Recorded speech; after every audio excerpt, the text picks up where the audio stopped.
O te whaatalo whātu I lau whaafonga anga I nei tai au mā lole folau, o se mele whaafonga o talafo wala Radio Samoa. Ua whautuaina tangata New Zealand e tapena I le whaale tonu o le tamau ainga. O se whautuanga o sa waile mai a lapatai mai o le whale tupe lau langi po le World Bank I le afianga tele o iei nei le taunga tau le soifuanga. Whaatusa I le pa u o le malo si ango le tupe. Mo tangata New Zealand, o le whautuanga e tapena mo le recession no na tolu, talo mai le lua fe maleiva.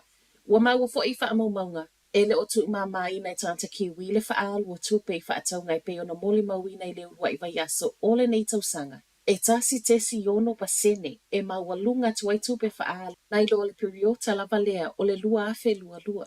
Iwa ainga mamau I tamau ainga o maketi te tele, ua iloa I fo I le tau whaisau I lalo o Amerika, Saina ma Europa. Ai I totono lava ia o New Zealand, o interest rates po o to lui leo lo o mafuli I aile popole o tangata so e tau I le tamau ainga. O to lui lava fo I nei o lo o fesoa soani le wha le tono o tamau ainga, o le to atele o atunu e le na o New Zealand, wha o popo I ai ma le tau a Ukraine, ai maisel ko viti. Ave I lalo e le trade me wha asala lau ngol wa a whangota sa wha asala lau o se nofo ngai mawhai o na nofo tutongi ai nisi. Tolo se lau lima sefulu tāla I le vaiaso e mawhai o na renta I lato e fia no nofo I tutono le waa I mātua au kilani ma le polo misi e sa waile TV, o ngā umu, microwave, ma le whaleta ele e tu ese. Living on the boat, on the land, le ana wha aingoa I le wha asala lau wino le waa I lungo le trade me. Ma o loo tui tuana o le whalo le landlord po o le e ana le waa.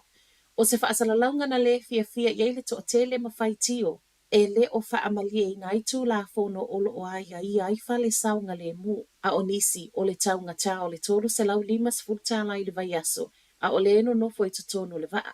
Na toi ave ese ai loe le trade me ana nafi, ma wha manatu I tangata o loo wha o ngā ina le au nanga, e tau tua nātu la fono I tutono New Zealand wha atatau I whale mau tutongi. Pe a whaia wha asala launga po o oe fo I o se tangata wha atau. Filo ai ma le iwa tau sanga I le au ngā oi lea ua ave leo. Se fulu lua I la tau ma e to a tele lava I tupulanga talavou. Na sai ma ye leo ana nafi wha atatau I le ngā oi I no le pampensini I Waikato. O le kulupu le nei o loo tu ua ia na wha o lima I le tangata whai ngā luenga. Ai ngā oi sikaleti ma toi sola ese. Ele I lewa e maa we leo mai se tasi o fale.